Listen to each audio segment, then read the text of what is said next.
எல்லாருக்கும் வணக்கம். இன்னைக்கு என்ன பார்க்க போறோம் அப்படின்னா, இன்னைக்கு வீடியோல வந்து திருவாதிரை களி எப்படி பண்றது அப்படின்னு தான் பார்க்க போறோம். களி, கூட்டு 2மே எப்படி பண்றது அப்படின்னு பார்க்க போறோம். ஃபர்ஸ்ட் வந்து களிக்கு நம்ம அரிசி எப்படி வறுத்துக்கணும் அப்படிங்கிறதையும் பார்க்க போறோம். பச்சரிசி வந்து 2 எடுத்துக்கணும். நல்ல சுத்தமான அரிசியா எடுத்துக்கலாம். 4 டம்ளர் அளவுக்கு அரிசி எடுத்திருக்கேன். அதாவது 4 கப் அளவுக்கு அரிசி எடுத்திருக்கேன். அதே டம்ளரால ஒரு 1 1/4 டம்ளர் அளவுக்கு பைத்தம்பருப்பு நான் வந்து எடுத்துட்டு இருக்கேன். இப்போ வந்து ஃபர்ஸ்ட் பைத்தம்பருப்பை நல்லா வந்து கோல்டன் ப்ரௌன் மாதிரி வறுத்துக்கலாம். 1 டம்ளர் போட்டு மேலே கொஞ்சமாக போட்டிருக்கேன். இதை வந்து என்னென்னா செவக்க வறுத்துக்கணும். அதாவது தீஞ்சி போகாமல் அதே சமயத்தில் ஒரு கோல்டன் ப்ரௌன் வர்ற மாதிரி நம்ம இதை வறுத்துக்கணும். அதே மாதிரி இதை வறுத்துட்டு தான் அடுத்தது அரிசியும் கொஞ்சம் கொஞ்சமாக போட்டு நம்ம வந்து வறுத்துக்கணும். இப்போ வந்து இந்த பருப்பை வறுத்துட்டு உங்களுக்கு நான் எப்படி இருக்கு அப்படிங்கிறத காமிக்கிறேன். இப்போ நல்லா வந்து கோல்டன் ப்ரௌன் வந்துட்டு பாருங்க. இந்த பக்குவத்துக்கு வந்த உடனே நம்ம வந்து மாற்றிக்கலாம். இது வந்து ஒரு பாத்திரத்துக்கு மாற்றிட்டு இப்போ இதே மாதிரி கோல்டன் ப்ரௌன் வர்ற மாதிரி அரிசியை வந்து நம்ம கொஞ்சம் கொஞ்சமாக சேர்த்து அதையும் வந்து நம்ம வறுத்துக்கலாம். தீஞ்சு போகாமல் நல்லா கரெக்டான கலருக்கு இருக்குது.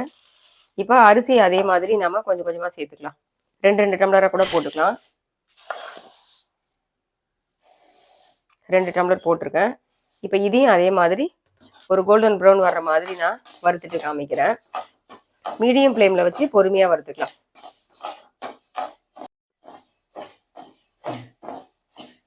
இப்போ இந்த மாதிரி கோல்டன் ப்ரௌனில் நல்லா வந்து அரிசியை நம்ம வறுத்துட்டோம்.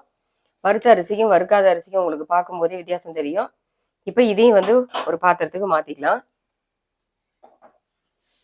இந்த மாதிரி கரெக்டான பக்குவத்துக்கு நம்ம வந்து வறுத்துக்கணும்.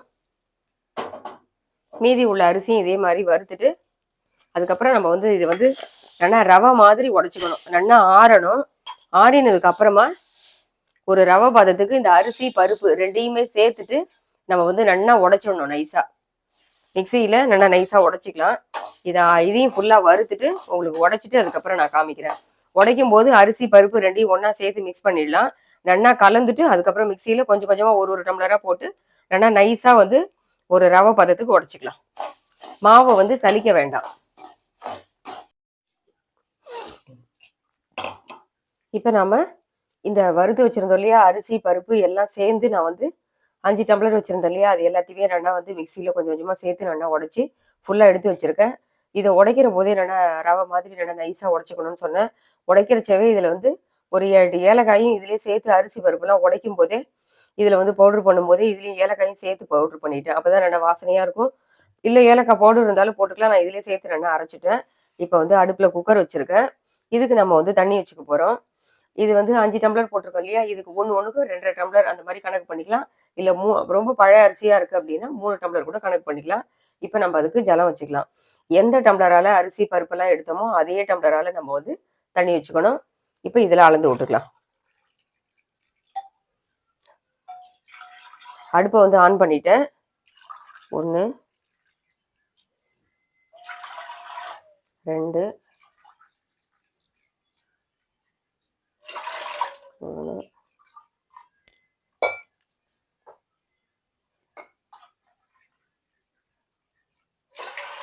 4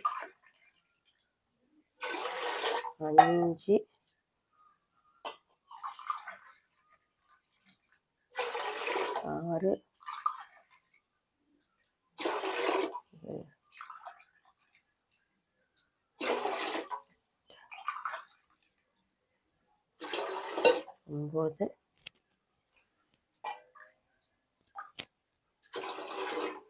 6 9 10 11 ஒரு 12 டம்ளர் வந்து ஜலம் வச்சிருக்கேன். 1க்கு 3 அப்படின்னு கணக்கு பண்ணிட்டோம்னா 3 15 டம்ளர் கிட்ட வைக்கணும். நான் ஒரு 2 டம்ளர் குறைவா தான் வச்சிருக்கேன். இப்போ ஒரு 12 டம்ளர் கிட்ட வச்சிருக்கேன். இந்த தண்ணி வந்து நல்லா கொதிக்கட்டும். கொதிச்சதுக்கு அப்புறமா நம்ம வந்து மாவு கொட்டி கலரிக்கலாம். நான் எப்போ வெல்லம் போடணும் என்னங்கிறத சொல்றேன். இது வந்து ரொம்ப ஈஸியான மெத்தட்ல வந்துடும். நம்ம வந்து வெள்ளை கரைசலோட சேர்த்து வேகிற போது நிறைய பேர் வந்து சரியா எனக்கு வேகலை அப்படின்லாம் சொல்லுவா இல்லையா, அந்த மாதிரிலாம் ஆகாது. இது நல்லா கொதிக்கட்டும். கொதிச்சதுக்கு அப்புறம் இந்த தண்ணியில வந்து நம்ம நெய் விட்டுக்கலாம். இப்ப தண்ணி வந்து நல்லா சூடாகட்டும்.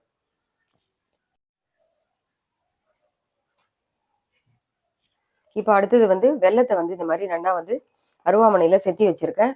இப்போ இது வந்து நம்ம ஒரு பக்கம் வந்து கரைச்சிக்க போறோம். அதாவது 1 டம்ளருக்கு 1 டம்ளர் கூடுதல் ஸ்வீட் தேவை அப்படின்னு நினைக்கிறவா 1 டம்ளருக்கு 1 டம்ளர் வெல்லம் போட்டுக்கோங்க. 1 டம்ளர் அரிசி பருப்பெல்லாம் சேர்ந்து நீங்கள் 1 டம்ளர் எடுக்கிறீங்க அப்படின்னா அதுக்கு 1 டம்ளர் வெல்லம் எடுத்துக்கலாம். கரெக்டாக இருக்கும். கொஞ்சம் குறைவாக இருந்தால் போதும் அப்படின்னா 1க்கு 3/4 எடுத்துக்கலாம். இப்போ நான் வந்து 5 டம்ளர் எடுத்திருக்கேன். இதுக்கு ஒரு 4 டம்ளர் அளவுக்கு வெல்லம் சேர்த்துக்கிறேன். இப்போ எல்லாரும் சுகர் பேஷண்ட், சுகர் ஜாஸ்தி ஸ்வீட் சாப்பிட்றது இல்லை அப்படின்னு சொல்றதுனால 1க்கு 3/4 எடுத்துட்டீங்க அப்படின்னா கரெக்டாக இருக்கும். நமக்கு கூடுதல் ஸ்வீட் தேவை அப்படின்னா 1க்கு 1 கூட எடுத்துக்கலாம்.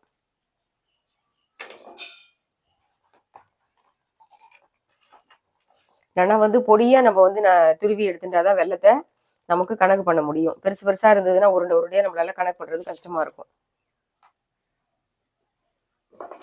3 டம்ளர் போட்டிருக்கேன்.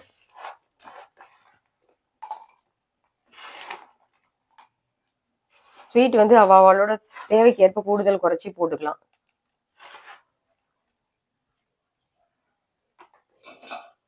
நாலு டம்ளர் போட்டிருக்கேன். ஒரு 1/2 டம்ளர் போட்டுக்கிறேன்.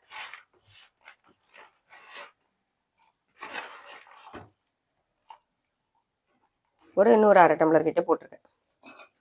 5 டம்ளர் எடுத்திருக்கேன். அரிசி பருப்பெல்லாம் சேர்ந்து இதுக்கு 4.5 டம்ளர் அளவுக்கு நான் வந்து எடுத்திருக்கேன். இதை வந்து இந்த பக்கம் ஜலம் வச்சு நம்ம வந்து வடிகட்டி இதை கரைச்சிக்கலாம் மண் இல்லாம. இதுக்கு வந்து இந்த வெல்லம் நனையிற அளவுக்கு கரைச்சிக்கலாம்.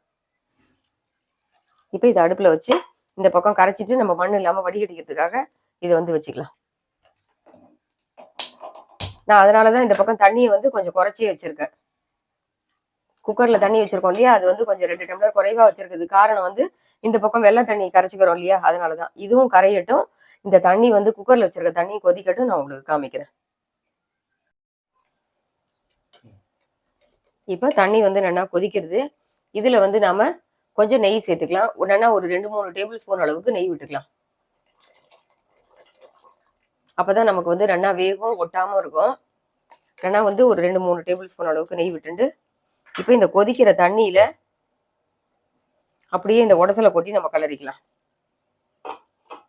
வெள்ளை தண்ணியில வெந்துடும். இருந்தாலும் நம்ம இந்த மாதிரி பண்ணும்போது நமக்கு டவுட்டே இருக்காது. நம்ம வெங்கல பானையோ குக்கரோ கொஞ்சம் அடி கனமான பாத்திரம் எடுத்துக்கணும். இப்போ இதுல வந்து இதை கொட்டின்ண்டே ஒரு பக்கம் கலரிக்கலாம். அடுப்பை வந்து சிம் பண்ணிக்கலாம்.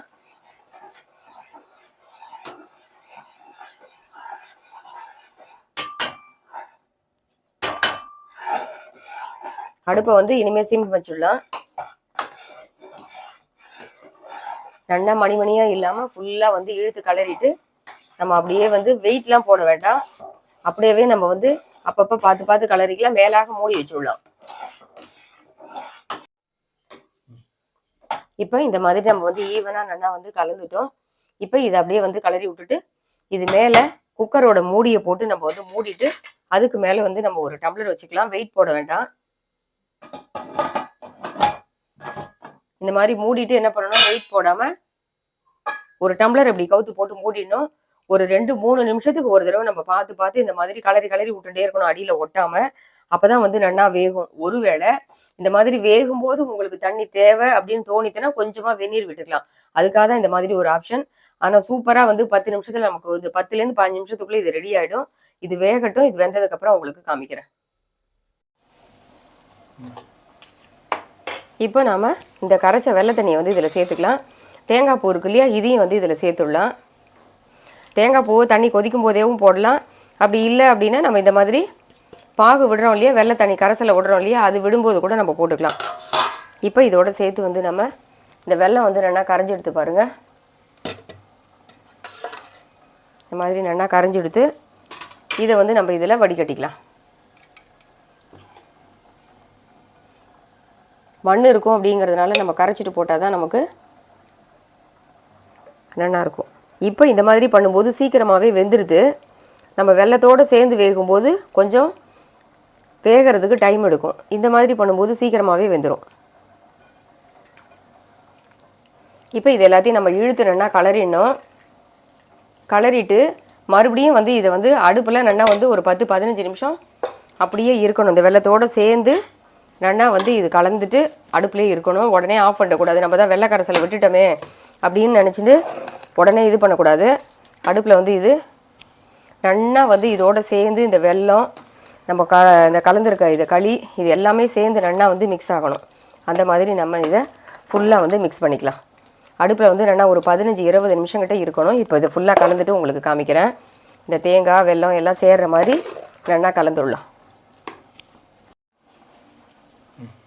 இப்போ அடுப்பில் வந்து நல்லா வந்து ஒரு 2-3 டேபிள் ஸ்பூன் அளவுக்கு நெய் விட்டுருக்கேன். இதில் வந்து முந்திரியெல்லாம் நம்ம வந்து நல்லா உடச்சி வச்சுருக்கோம். இந்த முந்திரியை இதில் சேர்த்துட்டு நல்லா முந்திரியை பொரிச்சிக்கலாம். நெய்யில் நல்லா வறுத்துட்டு அதுக்கப்புறம் அதையும் வந்து இதோட சேர்த்து களியில் நல்லா மிக்ஸ் பண்ணிவிட்டு அடுப்பில் தூக்கி வச்சிட்டோம்னா ஒரு 10-15 நிமிஷம் இருந்தது அப்படின்னா சூப்பரான களி வந்து நமக்கு ரெடி ஆகிடும். இப்போ வந்து நல்லா மிக்ஸ் பண்ணியிருக்கோம் பாருங்கள். ஈவனாக வந்து நல்லா மிக்ஸ் பண்ணியாச்சு. சூப்பராக எல்லாத்தையும் சேர்த்து நல்லா வந்து கலரியிருக்க பாருங்கள். இந்த மாதிரி நல்லா தேங்காய் வெல்லம் எல்லாம் சேர்ந்து நல்லா கலந்தாச்சு. முந்திரியும் வறுத்து அதோடு சேர்த்து போட்டுட்டோம் அப்படின்னா நமக்கு ரெடி ஆகிடும். இதை முடிச்சுட்டு அடுத்தது நம்ம வந்து கூட்டு எப்படி பண்ணுறது அப்படிங்கிறதையும் பார்த்துடலாம்.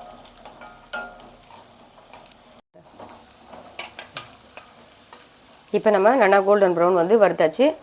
இதில் வந்து முந்திரியை நல்லா சேர்த்துடலாம்.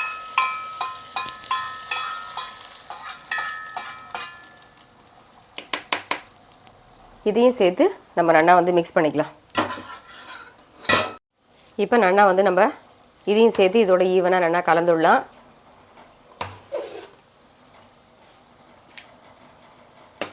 இந்த முந்திரி களி இது எல்லாமே சேர்ந்து நல்லா வெள்ளத்தோடு சேர்ந்து நல்லா மிக்ஸ் பண்ணிவிட்டு அடுப்பில் தூக்கி வச்சு நல்லா ஒரு 10-15 நிமிஷம் வரைக்கும் அடுப்பிலே இருந்து இதே மாதிரி மூடி போட்டு மூடி வச்சிட்டோம் அப்படின்னா நல்லா புழுங்கி வெள்ளத்தோடு சேர்ந்து எல்லாமே நல்லா மிக்ஸ் ஆகிடும். சூப்பரான களி வந்து நமக்கு ரொம்பவே குயிக்காக ரெடி ஆகிடும். ரொம்ப நாள் வேகிறதுக்கு டைமே எடுக்காது. ரொம்ப ஈஸியான மெத்தட் இது. பண்ணவே வரல எனக்கு களி வேகலை அப்படின்னு சொல்கிறவா கூட இந்த மெத்தடில் பண்ணும்போது ஈஸியாக வெந்துடும். இப்போ நம்ம வந்து களி வச்சுட்டு நல்லா வெள்ளத்தோடு சேர்த்து எல்லாத்தையும் நல்லா மிக்ஸ் பண்ணிடணும் இல்லையா. இப்போ வந்து ரெடியாக இருக்கும். திறந்து பார்த்துடலாம்.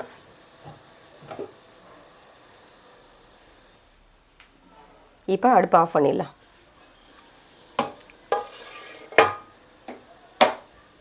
கீழே இறக்கி வச்சுட்டு உங்களுக்கு கலந்து காமிக்கிறேன். சூப்பராக நல்லா கலர்ஃபுல்லாக ரெடி ஆகிடுத்து பாருங்கள். இந்த வெள்ளை கரைசலை விட்டுட்டு நம்ம நல்லா வந்து ஒரு தடவை மிக்ஸ் பண்ணிவிட்டு அடுப்பில் வச்சிட்டோம் அப்படின்னா சூப்பராக ரெடி ஆகிடும். ரொம்பவே அருமையாக சீக்கிரமாக நமக்கு ஒரு ½ அன் ஹவர்லேயே ரெடி ஆகிடுது பாருங்கள். வெள்ளை தண்ணியோடு சேர்ந்து வேகிற நேரத்தை விட இந்த மாதிரி பண்ணும்போது ரொம்ப குயிக்காகவே ரெடி ஆகிடும். ரொம்ப சாஃப்டாக பஞ்சு மாதிரி வெந்துடும். இப்போ அடுத்தது கூட்டு பண்ணிக்கலாம். இதை அப்படியே மூடி வச்சிடலாம். இப்போ அடுத்தது வந்து நம்ம கூட்டு தான் பண்ண போகிறோம். கூட்டுக்கு என்னென்ன காய் எடுத்து வச்சுருக்கோம் அப்படின்னு பார்க்கலாம். அவரைக்காய் எடுத்து வச்சுருக்கேன். அதுக்கப்புறம் வந்து பரங்கிக்காய் எடுத்து வச்சுருக்கேன். பரங்கிக்காயும் நறுக்கி எடுத்து வச்சுருக்கேன். பூசணிக்காய் எனக்கு கிடைக்கல அப்படிங்கிறதுனால நான் சவுச்சவு போட்டுருக்கேன். உங்களுக்கு சவுச்சவு ஓகே அப்படின்னா போட்டுக்கோங்க. அப்படி இல்லை அப்படின்னா பூசணிக்காய் கிடைக்கும் போது போட்டுக்கலாம். எனக்கு இன்றைக்கி கிடைக்கலையேங்கிறதுனால நான் எடுத்துட்டுருக்கேன். அடுத்தது வாழைக்காய் எடுத்துட்டுருக்கேன். வள்ளிக்கிழங்கு எடுத்துட்டுருக்கேன். நான் எல்லாமே வந்து எல்லா கறிகாயுமே வந்து கொஞ்சம் சேர்த்து ஒரு 200 கிராம் அளவுக்கு அந்த மாதிரி எடுத்துட்டுருக்கேன். உங்களுக்கு எவ்வளோ தேவை அப்படிங்கிறத பார்த்துட்டு எடுத்துக்கோங்க. அதுக்கப்புறம் சேனக்கிழங்கு எடுத்துட்டுருக்கேன். வாழைக்காய், வள்ளிக்கிழங்கு, சேனக்கிழங்கு, அவரைக்காய், சவுச்சவு எடுத்துட்டுருக்கேன். சக்கரவள்ளி கிழங்கும் எடுத்துட்டுருக்கேன். நம்ம இப்போ இதெல்லாம் வந்து இதில் போட்டுடலாம். குக்கரில் வந்து டேரெக்டாக வச்சு தான் நான் வந்து வேக வைக்க போகிறேன். எல்லாத்தையுமே நல்லா அலம்பியாச்சு. இதெல்லாம் கருத்துரும் அப்படிங்கிறதுனால இந்த வாழைக்காய், வள்ளிக்கிழங்கு, சேனக்கிழங்கு இதெல்லாம் வந்து சின்ன சின்ன பீஸாக நறுக்கிட்டு நம்ம வந்து ஜலத்தில் தான் போட்டு வைக்கணும். அந்த மாதிரி போடும்போது தான் இது வந்து கருக்காமல் இருக்கும். அதனால் நல்லா மண் போக அலம்பிட்டு ஜலத்தில் போட்டுக்கலாம். அடுப்பை வந்து ஆன் பண்ணிவிட்டு குக்கரில் வந்து டேரெக்டாக இதை பண்ணிக்க போகிறோம். இப்போ ஒவ்வொரு கறிகாயாக எல்லாத்தையுமே இதில் போட்டுடலாம். இதில் இந்த அவரைக்காயும் சேர்த்துக்கிறேன். நான் வந்து ஒரு 200 கிராம் அளவுக்கு துவரம் பருப்பும் வேர்க்கடலையும் வந்து குக்கரில் ஒரு 4-5 விசில் விட்டு வேக வச்சு எடுத்துருக்கேன். அடுத்தது சவுச்சவும் போட்டுக்கிறேன். அடுத்தது வாழைக்காய் போட்டுக்கலாம்.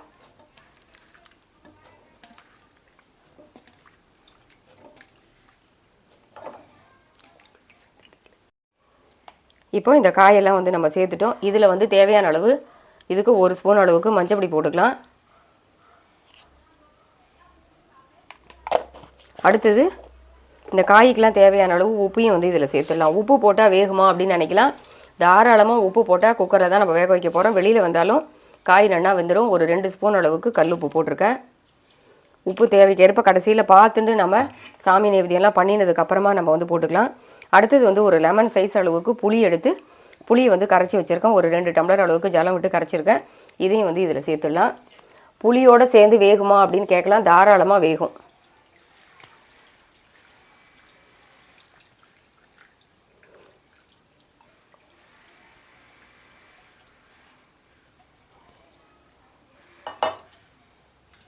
இப்போ இதை வந்து நம்ம கொஞ்சமாக இதில் மேற்கொண்டு இன்னும் கொஞ்சம் ஜலம் விட்டுக்கலாம். புளி ஜலம் விட்டுருக்கேன். அது இல்லாமல் இன்னும் கொஞ்சம் 1 டம்ளர் அளவுக்கு விட்டுருக்கேன். இப்போ இதை அப்படியே நம்ம நல்லா மூடி போட்டு மூடி வச்சிட போகிறோம். மஞ்சப்பொடி போட்டால் தான் காய் வந்து நல்லா வந்து கருக்காமல் இருக்கும். இதை வந்து குக்கரில் நல்லா 4 விசில் விட்டு வேக வச்சு எடுத்துகிட்டு அதுக்கப்புறம் தான் நம்ம பண்ண போகிறோம். இப்போ இது ஸ்டீம் வரட்டும். வெயிட் போட்டுட்டு நல்லா வெந்ததுக்கப்புறம் உங்களுக்கு காமிக்கிறேன். இப்போ நம்ம வந்து கூட்டுக்கு வறுத்துக்கலாம். இந்த பக்கம் வந்து குக்கரில் காய் வந்து வெந்துன்னு 1 ஸ்பூன் அளவுக்கு எண்ணெய் விட்டுருக்கேன். இப்போ இதுக்கு வறுத்துக்கிற சாமான்லாம் பார்த்தீங்கன்னா கட்டி பெருங்காயம் எடுத்து வச்சுருக்கேன். ஒரு 7-8 பீஸ் கிட்ட கட்டி பெருங்காயம். இது வந்து எண்ணெயில் போட்டுக்கலாம். கொஞ்சம் இதை வந்து ஸ்லோ ஃப்ளேமில் வச்சு நம்ம பொறுமையாக அப்படி பொரிச்சிக்கலாம். காரத்துக்கு ஒரு 4-5 வரமிளகாய் எடுத்து வச்சுருக்கேன். உங்களுக்கு கூடுதல் காரம் எவ்வளோ தேவை அப்படின்னு பார்த்துன்னு போடுங்க. நான் வந்து ஒரு 4லேருந்து 5 மிளகா அளவுக்கு எடுத்துட்டுருக்கேன். இதையும் வந்து இதில் சேர்த்துக்கலாம். சிபிலே வச்சு வறுத்தோம் அப்படின்னா பெருங்காயமும் நல்லா பொரிஞ்சிடும், மிளகாயும் நல்லா வறுபட்டுடும். அதுக்கப்புறம் இதில் வந்து 1 ஸ்பூன் அளவுக்கு வெந்தயம் எடுத்து வச்சுருக்கேன். அதையும் இதில் சேர்த்துடலாம். இந்த வெந்தயம் பெருங்காயம் இதெல்லாம் வந்து எண்ணெயில் வறுபடும்போது தான் நல்லா வந்து வாசனையாக இருக்கும். பொறுமையாக வறுத்துக்கலாம். இப்போது ஒரு 3-4 டேபிள் ஸ்பூன் அளவுக்கு ஒரு 4 டேபிள் ஸ்பூன் அளவுக்கு கடலைப்பருப்பு எடுத்துருக்கேன். இதையும் வந்து இதில் சேர்த்துக்கிறேன். நான் கொஞ்சம் கூடுதலான அளவு பண்ணுறேன் அப்படிங்கிறதுனால 4 டேபிள் ஸ்பூன் எடுத்துட்டுருக்கேன். நீங்கள் ஒரு 2 பேர் 3 பேருக்கு கம்மியாக தான் பண்ணுறீங்க அப்படின்னா 2 டேபிள் ஸ்பூன் கடலைப்பருப்பு எடுத்துட்டாலே போதும். 2 டேபிள் ஸ்பூன் தனியாக, காரத்துக்கு ஒரு 2 இல்லை 3 மிளகா எடுத்துட்டா போதும். இதையும் வந்து கோல்டன் ப்ரௌன் வர்ற மாதிரி வறுத்துக்கலாம். இப்போ இது மேலே அதே மாதிரி ஒரு 2-3 டேபிள் ஸ்பூன் அளவுக்கு தனியா எடுத்து வச்சுருக்கேன். அதையும் இதோடய சேர்த்து நம்ம வறுத்துக்கலாம். தனியாவை முதல்ல போட வேண்டாம். முதல்ல போட்டுட்டோம்னா சீக்கிரமாக அது வந்து வெயிட்லெஸ்ஸாக இருக்கிறதுனால தீஞ்சு போயிடும். அதையும் இதோடு சேர்த்து ஒரு 2 நிமிஷத்துக்கு நம்ம நல்லா வந்து வறுத்துக்கலாம். இப்போ இதை வறுத்துட்டு எல்லாமே நல்லா இந்த எண்ணெயில் கோல்டன் ப்ரௌன் வர்ற மாதிரி ஸ்லோ ஃப்ளேமில் வச்சு வறுத்துக்கணும். இது வறுத்ததுக்கப்புறமா நல்லா தாராளமாக பெரிய மூடி ஒரு மூடி தேங்காய் வந்து திருகி எடுத்து வச்சுருக்கேன். இந்த தேங்காய், இந்த வறுத்த சாமான் இது எல்லாமே சேர்ந்து நம்ம நல்லா ஆறினதுக்கப்புறமா இதை வந்து ஒரு சட்னி பதத்துக்கு அரைச்சி எடுத்துக்கணும். காயும் வேகட்டும், நம்ம பார்க்கலாம். இப்போ குக்கரில் வந்து காய் நல்லா வெந்துடுது. இதில் நம்ம வந்து வேக வச்சுருக்கோம் இல்லையா பருப்பு, நல்லா ஒரு 200 கிராம் கிட்ட தோரம்பருப்பை மஞ்சப்பொடி போட்டு வேக வச்சுருக்கேன். குக்கரில் நல்லா 4-5 விசில் கிட்ட விட்டு எடுத்துக்கணும். இந்த தோரம்பருப்பையும் இதில் சேர்த்துடலாம். கொஞ்சமாக வந்து நம்ம இதில் தண்ணி சேர்த்து அட்ஜஸ்ட் பண்ணி இதையும் ஜலத்தை விட்டு அட்ஜஸ்ட் பண்ணிக்கலாம்.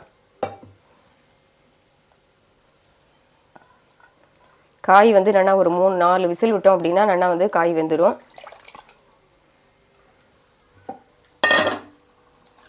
அதுக்கப்புறம் பருப்பு வேக வைக்கும் போதே வேர்க்கடலையும் வந்து நல்லா வேர்க்கடலையே 2 மணி நேரம் கிட்ட ஊற போட்டுடுங்க. ஊற போட்டுட்டு அதுக்கப்புறம் வேக வைக்கிற போது நல்லா வந்து குழஞ்சி நல்லா வந்து மசிஞ்சு வெந்துடும். அதையும் வந்து இதில் சேர்த்துடலாம். நீங்கள் கொண்டக்கடலை கூட உங்களுக்கு வேணும் அப்படின்னா போட்டுக்கலாம். இது நம்ம விருப்பம்தான். இப்போ இதெல்லாம் வந்து நம்ம நல்லா மிக்ஸ் பண்ணிக்கலாம். தண்ணி எந்த அளவுக்கு தேவை அப்படிங்கிறத பார்த்துட்டு நம்ம கொஞ்சம் கொஞ்சமாக வந்து கலந்துக்கலாம். இதோடு சேர்த்து காயில் ஏற்கனவே நம்ம வேகும்போதே உப்பு போட்டுட்டோம். இப்போ நம்ம வந்து இந்த அரைச்சி வச்சுருக்கோம் இல்லையா விழுது, இந்த கடலைப்பருப்பு, கொத்தமல்லி வரை, காஞ்ச மிளகா, பெருங்காயம், தனியா இதெல்லாமே சேர்த்தது எல்லாத்தையும் வெந்தயம் இதெல்லாம் வந்து தேங்காய் சேர்த்து அரைச்சாச்சு. இதில் வந்து இதையும் நம்ம விட்டுக்கலாம். இந்த ஜாரில் கொஞ்சமாக ஜலம் விட்டு அதையும் அதிலே சேர்த்துட்டு நல்லா கலந்துட்டு அடுப்பில் வச்சு ஒரு கொதிக்கிட்ட விடணும்.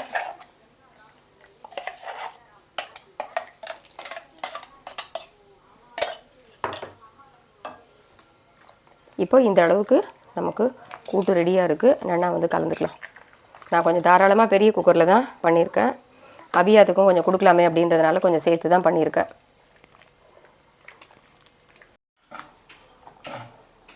இப்போ நம்ம வந்து எல்லாத்தையுமே நல்லா கலரிட்டு அடுப்பில் வச்சு நல்லா ஒரு 5லேருந்து 10 நிமிஷம் வரைக்கும் நல்லா கொதிக்க விட்டுட்டேன். இது வந்து நல்லா ரெடி ஆகிடுது. எல்லாத்தையும் நம்ம அரைச்ச விழுதெல்லாம் சேர்த்து நல்லா மிக்ஸ் பண்ணிவிட்டு அடுப்புலேயும் வச்சு நல்லா கொதிக்க விட்டுட்டேன். இப்போ இது ரெடி ஆகிடுது. இந்த பக்கம் வந்து வாசனைக்காக கொஞ்சம் கொத்தமல்லி தழையெல்லாம் பொடி பொடியாக நறுக்கி வச்சுருக்கேன். கொஞ்சம் கருவேப்பிலையும் எடுத்து வச்சுருக்கேன். இது வந்து மேலாக அப்படியே தூவிடலாம். இதையும் சேர்த்து நம்ம வந்து நல்லா மிக்ஸ் பண்ணிக்கலாம். கருவேப்பிலையும் போட்டுட்டு கொத்தமல்லி தழையும் போட்டு நல்லா ஒரு தடவை கலந்து விட்டுடுவோம். நம்ம இந்த அரைச்ச விழுதெல்லாம் சேர்த்து நல்லா கலக்கும்போது என்ன ஆகணும்னா மீடியம் ஃப்ளேமில் வச்சு பொறுமையாக வந்து நம்ம கொதிக்க விடணும். அப்போ தான் வந்து அரைச்ச விழுதெல்லாம் சேர்ந்து அடிப்பிடிக்க ஆரம்பிச்சிடும். அதனால் அந்த மாதிரி பண்ணிக்கலாம். இப்போ இந்த பக்கம் பாண்ட்லியில் வந்து ஒரு 4 ஸ்பூன் கிட்ட ஆயில் விட்டுருக்கேன். காரத்துக்கு 2 காஞ்ச மிளகா தாளித்து போட்டதுக்காக வச்சுருக்கேன். இதில் கடுகு போட்டுக்கலாம். ஒரு 2 ஸ்பூன் கிட்ட கடுகு போட்டிருக்கேன்.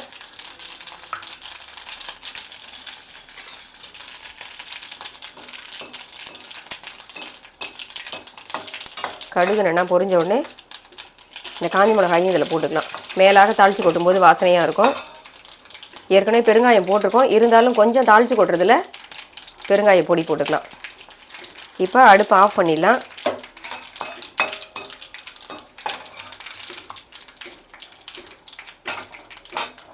இது எல்லாத்தையும் இதில் நம்ம அப்படியே சேர்த்துடலாம்.